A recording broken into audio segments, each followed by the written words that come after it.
Nah, karena tadi sudah dijelaskan soal kronologi, ada satu kronologi yang juga mungkin kita perlu sampaikan juga di sini.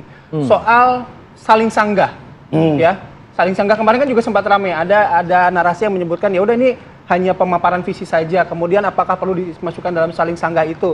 Nah, sayang sekali ya kita juga seharusnya mendapatkan informasinya dari KPU begitu. Tapi sayang pagi hari ini KPU tidak bisa hadir. Nah, soal saling sanggah, saya balik lagi ke Bang Habib. Gimana? Apakah format itu ideal atau memang ideal ya, sangat ideal karena kan memang kita kan pengen melihat originalitas gagasan tersebut ketika di challenge. Bukan soal sanggah saja, diklarifikasi ya kan ya, lalu ditanyakan kedalamannya seperti apa oleh pihak lawan debat. Kayak seperti ini kan, nggak ada masalah. Cuma memang keinginan kami itu yang disampaikan adalah penyampaian visi misinya itu juga diberikan kesempatan yang sama, gitu loh.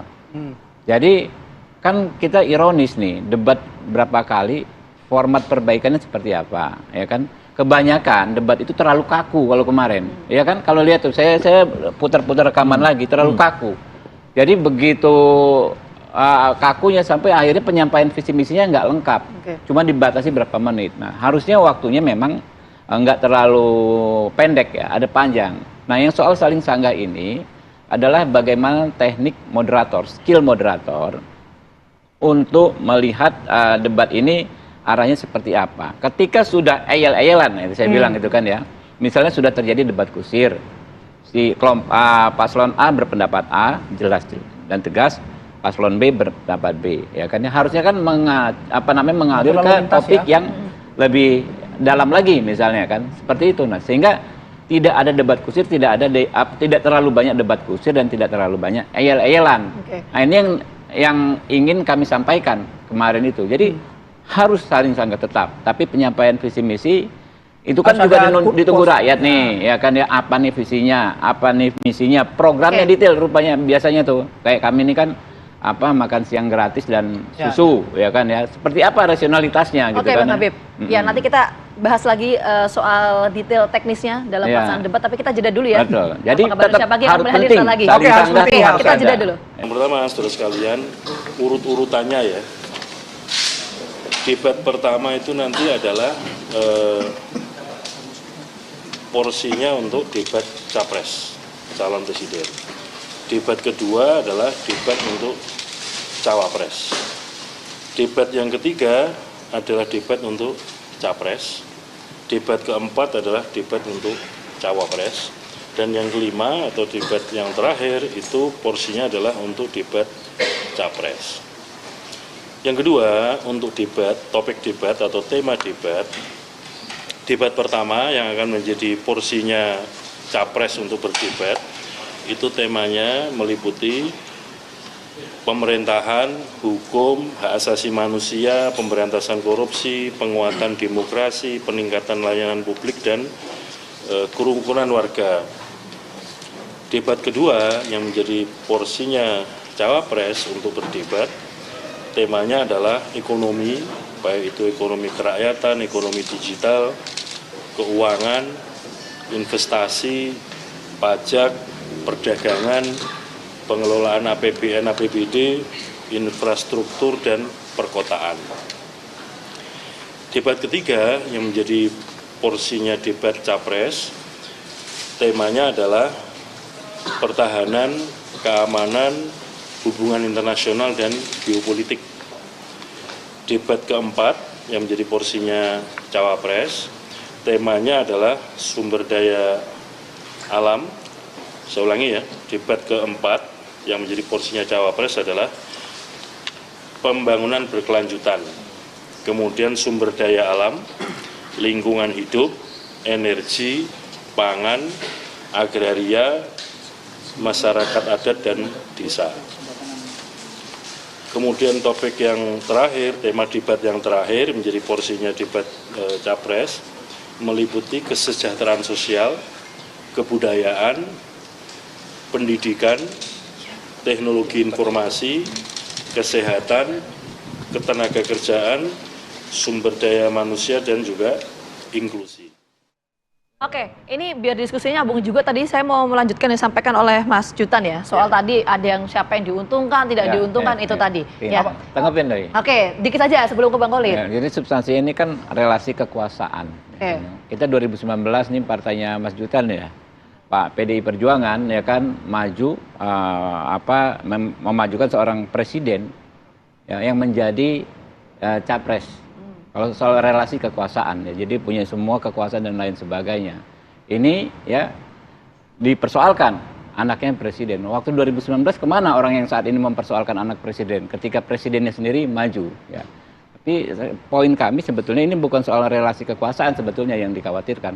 Soal sosok Mas Gibran itu sendiri gitu loh. Karena dari fakta-fakta temuan Bawaslu 3 perkara misalnya yang Sorong terbukti ya kan, yang kemudian Majalengka, kemudian yang para kepala daerah membuat video, itu kan semua dibuktikan oleh Bawaslu sebagai pelanggaran.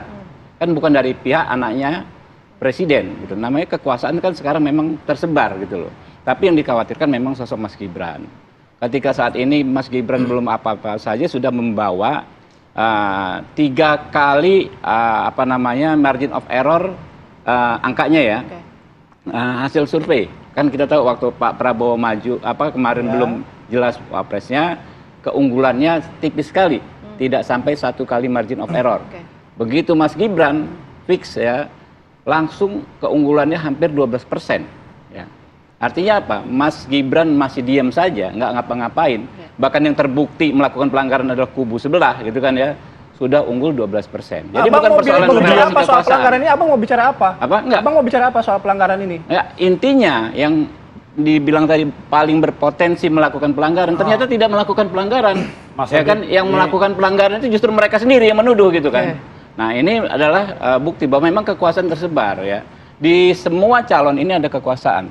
Oke. Ya kan ya. Tapi saya sepakat dengan Pak Jutan ya, paling berpotensi tapi yang sudah terbukti melakukan 3 pelanggaran ya kan ya adalah kubu mereka sendiri sesuai nomor urutnya mungkin ya. 3 pelanggaran yang jelas ya kan. Kasus Sorong, balik ke soal kasus Majalengka, kasus video. Oke, itu soal pelanggaran dijawab tadi ya, soal Ya, saling sanggah ya. Iya. Saling sanggah Ya. dulu. Saling sanggah tadi sepakat kalau Bang Habib. Iya, kalau bisa 50-50. Penyampaian visi misi dan saling sanggah itu alokasi waktunya. Saya gantian ya. Bang Khalid gimana? Ya, masalah potensi kecurangan itu bisa kita lihat dalam sisi abuse of power ini yang paling potensi di mana? Abuse of power. Nah, abuse of power itu terjadi ketika ada pihak yang memiliki overpower lah, kekuasaan yang berlebih. Dan persepsi publik itu akan sangat mudah sekali akan melihat situasi, wah ini akan terjadi potensi kecurangan. Jika faktor-faktor itu memenuhi, misal tadi ada relasi kuasa. Apa yang membedakan, katakanlah kalau dari pihak Bang Habibur Rahman tadi menyatakan 2019 Pak Jokowi sebagai incumbent dan maju lagi, kan begitu kan. Nah, itu juga harusnya punya potensi kecurangan juga gitu kan. Nah, bagaimana dengan sekarang? Ada relasi kekuasaan yang tadi sampaikan, ada relasi kekuasaan di mana sekarang salah satu kandidatnya adalah putra presiden. Kira-kira nih, kita pakai logika publik nih, ada nggak anggapan publik bahwa itu akan terjadi potensi kecurangan? Itu tidak bisa dicegah. Maka dalam melihat politik itu, jangan hanya melihat logika elit, tapi juga harus logika grassroots, akar masyarakat. Oke. Dan ini harus bisa dijawab oleh kekuasaan yang saat ini berkuasa. Oke, itu nah, bisa. sehingga ada rentetan di sini. Nah, sehingga transparansi, kemudian accountability, dan kemudian tindakan yang adil, ya. Kan ini harus ditunjukkan, bukan hanya di front stage dengan ucapan kata-kata saja, tapi dari kebijakan. Nah, itu harus lebih clear di sana. Nah gini Bang Khalid, Nah. yang jadi pertanyaan saya begini, kalau tadi kita bicara konteksnya ini kan sesuai tema kita pagi hari ini soal format debat capres dan juga cawapres, kita balik ke sana. Ya kalau kecurangan dan lain sebagainya itu akan luas nanti. Sudah terbukti banyak. Ya, Bang, ya, itu Bang. close. Tapi begini, Yang melakukan, itu ya, sudah proses itu. pembahasannya siapa sih sebetulnya yang ngusulin kok ada format seperti itu gitu? Kan Itu. ada 4 pihak, Kan masing-masing satu paslon hadir tuh. Ya, ada 4 pihak kan dari KPU dan masing-masing kandidat kita Paslon, ada 3. perwakilan di sana. Oke. Artinya kalau sudah diumumkan oleh KPU, artinya sudah ada konsensus dong. Ya. Baik Oke. dari kubu 01, kami 02 maupun 03 dan KPU. Saya 1, pikir 2, 3 nggak ada kosongnya. Nah, kenapa? Ya, pokoknya Oh ya, 1, 2, 3 ya. Artinya Oke. usulan itu dari masing-masing paslon juga atau siapa yang mengutus pertama kali atau mengusulkan pertama kali itu siapa sebetulnya dalam rapat? Ya nanti harus dibuka aja sama KPU yang mengusulkan Oke. seperti apa. Kalau dari kami, format apapun itu ya, yang terbaik adalah bagaimana masing-masing kandidat itu bisa dieksplorasi. Satu, Oke. ya, dia bisa mengartikulasikan gagasannya, visi misinya. Dua, dia bisa diuji oleh panel ahli. Tiga, dia bisa diuji gagasannya oleh publik yang hadir, audiens. Yang keempat adalah dia bisa diuji bagaimana adu gagasan sesama kandidat. Oke. Itu. Sehingga kita bisa melihat diuji panel dia bisa. Diuji sama audiens dia bisa. Diuji sesama kandidat dia bisa. Sehingga kita akan bisa mengeksplorasi lebih jauh, mempertajam gagasan dia ini orisinal atau tidak. Oke. Begitu. Sehingga kita bisa membuat diferensiasi. Apa diferensiasi Amin Prabowo Gibran dengan Oke, Ganjar itu Mahfud saling dengan sangka secara sudah. baik. Kalau Bang Juta gimana? Ini kalau coba kita lihat nih, kita fokus ke 02 misalnya ya. Dua, nggak ada 02. Oke, ini soal tadi juga disampaikan soal Mas Gibran itu diam aja udah tinggi gitu ya. Kalau nggak salah Membawa elektabilitas Mas Habib tinggi. pernah bilang naik 11% gitu Iya. ya. Ya memang justru sebagai konsultan politik saya pun akan selalu bilang Mas Gibran ini lebih baik diam. Karena semakin banyak bicara, semakin blunder gitu loh. Karena Semakin persoalan diam saja asam tidak, apalagi sulfat bicara, misalkan ya. begitu, Oke. itu kan Bentar, justru bentar itu. dulu. Justru nah itu kita memang menginginkan Yang penting kan tidak yang namanya adu mensensarakan. gagasan itu. Oke, Bang Habib satu dulu. Oke. Mas Jadi Sinta, memang silakan. soal adu Bergantian. gagasan itu Mas Habib, itu kan kalau kita runut ini Mbak, ini kan jawabannya banyak berbeda. Kenapa berbeda? Itu pertama kali ada statement soal debat cawapres dihapuskan, itu Mas Gibran ketika ditanyain, beliau menyerahkan ini kepada KPU. Beliau tidak ada statement jelas, saya siap berdebat. Atau setidaknya beliau menyampaikan bahwa ya harusnya harus ada begitu. Jadi statementnya beda loh.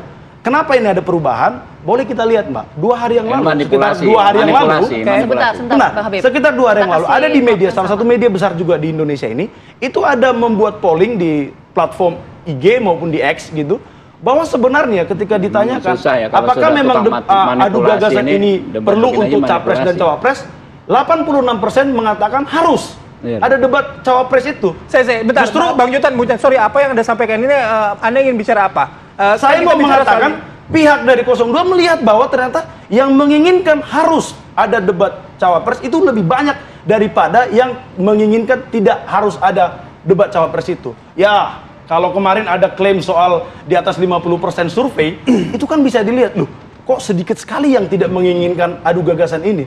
Kan seperti itu. Oke, jadi menurut Anda siapa yang Yang mengusulkan dalam Ya, pembahasan publik ini? akan melihat itu kan, bagaimana seringkah dia ikut dialog dan lain Menurut Mas sebagaimana. Juta, menurut Anda Banyak siapa? diskusi dengan publik blunder, salah ucapan dan lain sebagainya.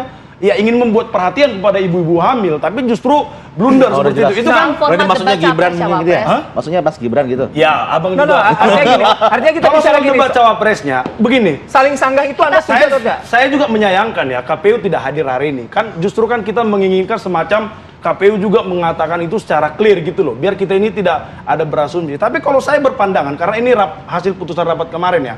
Memang secara psikologis, ketika didampingi itu memang beda auranya. Karena saya juga ingat dulu waktu di malam Natal, waktu saya umur kecil ya. Beda rasanya kalau saya didampingi almarhum orang tua saya menyampaikan puisi. Gitu loh. Jadi konsep hari ini pun menurut saya sebenarnya publik juga kan menginginkan bahwa debat capres udah sendiri aja. Oke, itu kita karena sepakat. didampingi pun Mas ngapain Junta, berdiri di Mas situ Junta, gitu ini loh. supaya waktunya juga terbatas dan efisien. Ya. Tadi kita sepakat itu sudah disampaikan di Oke. segmen 1. Yang saya tanyakan adalah siapa sebetulnya pertama kali mengusulkan soal format debat capres-cawapres ini seperti ini dan diputuskan semalam. Itu pertanyaan saya. Kalau untuk siapa yang Kalau mengusulkan Di ya paslon Mas Sinta. 1. ya kemarin ada masalah itu kan jelas dari Persis paslon ini satu seperti kan. diusulkan Itu yang harus kan. didiskusikan. Bu Nihayatu. Kalau dari Yang 03 satu, siap. dia kan hadir Kita gitu. itu itu yang harus didiskusikan. siap, kita clear soal-soal begitu Mbak. Oke, gitu loh. artinya semua sebenarnya Ya, clear, siap ya. clear berarti Tapi tuduhan memang Anda nggak terbukti ada yang gitu loh. perubahan itu di Oke, ini kan 02. ngomong panjang Karena lebar, di sebelumnya ujungnya kan dia hanya mengaku melempar ke itu KPU, tuduhannya nggak kita lempar terbukti. aja Oke, ke ada KPU perubahan gitu dan loh. lain sebagainya. Oke, Iya. kita kan masih bicara soal format debat ya. Oke, kita sepakat ya Bapak-bapak Saya ya. ngomong siap. Ya, ya, dan nanti tapi setelah ini kita beranjak pada soal isu. Oke. Ya, soal isu pembagian isu ya. Iya, Kita akan bicara nanti. Kita jeda terlebih dahulu.